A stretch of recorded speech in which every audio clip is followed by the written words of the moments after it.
Go back. I want to be Monke.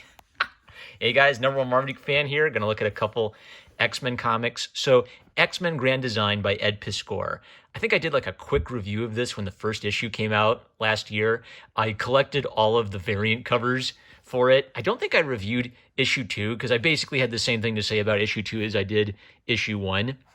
And they collect all the nice variant cover art in this special edition. So I thought that now that it's been a couple years since this first came out, it'd be nice to kind of like revisit this and just sort of like highlight again what I really dug about this and kind of like commented on it overall. So I discovered Ed Piskor through a hip hop family tree, and I'm not a fan of rap at all. So I think what really speaks to me about Piskor is he's so passionate about things that he helps you care about things just by virtue of how sincerely passionate he is.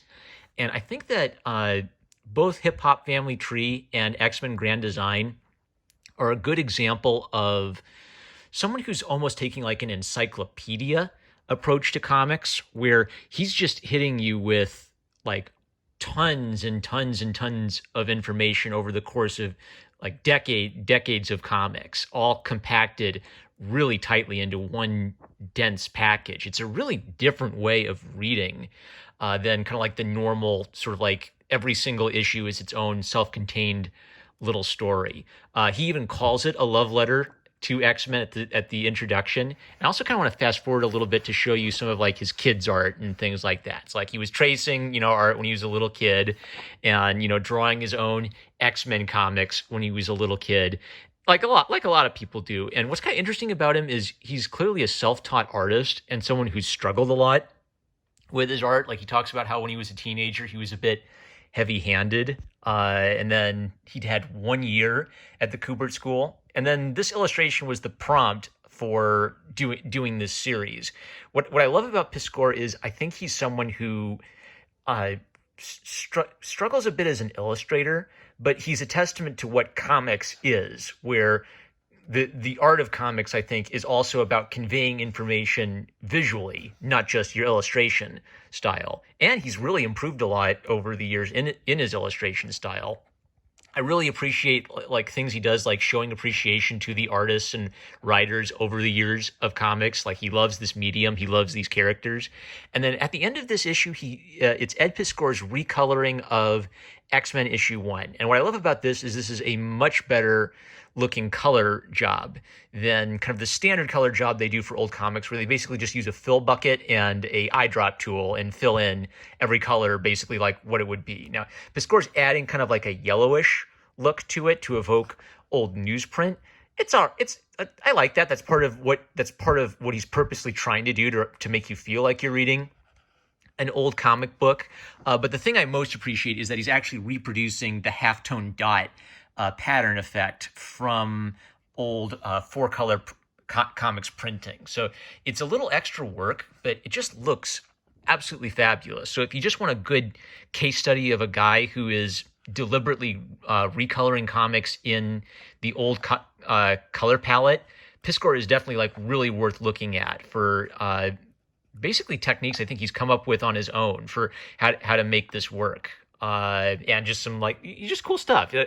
Piskor's a guy where I just can't help but like the guy for his passion and his commitment to the medium and to the subject matter. So this is definitely a 100% recommendation. If you're at all a fan of X-Men, I'd recommend it based on just like what a good, broad perspective you get on the X-Men. And I'd recommend Piskor basically for just like a really unique example of looking at like if you wanted to do nonfiction comics or history comics or explainer comics, I think you'd learn a lot from how Piskor compactly presents a whole lot of information in one book.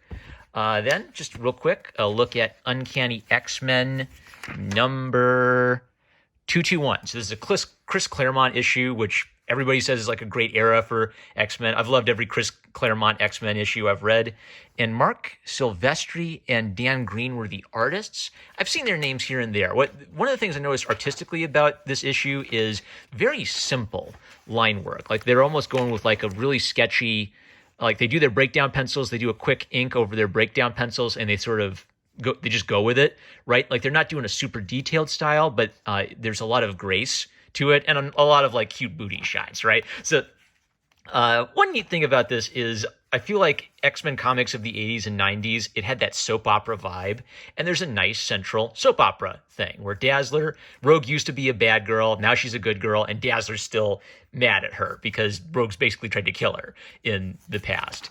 And over the course of their adventure and fighting bad guys together, they have to work past their grievances and save each other's life so they can, overcome that bad blood between the two of them. A couple of really neat things Chris Claremont did in this issue. So Dazzler's kind of the central character, and as she's fighting a version of Rogue in the Danger Room, Dazzler's basically like thinking through Rogue's powers and how Rogue is basically much more of a tank than she is. All Dazzler has are basically some like light energy shots that take a lot of energy out of her. So there's that kind of neat aspect of a weaker fighter having to use her brain to fight with a stronger fighter, and the writer basically helping guide us through the logic of the fight. That's pretty neat.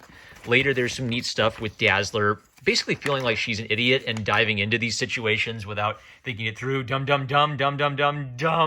I hate being a hero. I'm going to be hurt. I don't want to die. Right? So this is great stuff. She's not a super duper girl who's just competent at everything. We feel like she's a hero because she has a grievance. She's mad at somebody, and she's putting herself into this dangerous situation.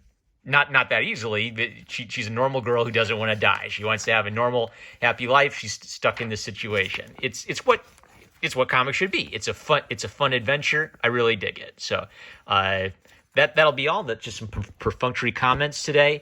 100% check out X-Men Grand Design. If you missed the floppy issues, try to go ahead and pick up the collector's issue. With that, I'm number one Marmaduke fan. I love you guys. I'll show you the cool art at the back too.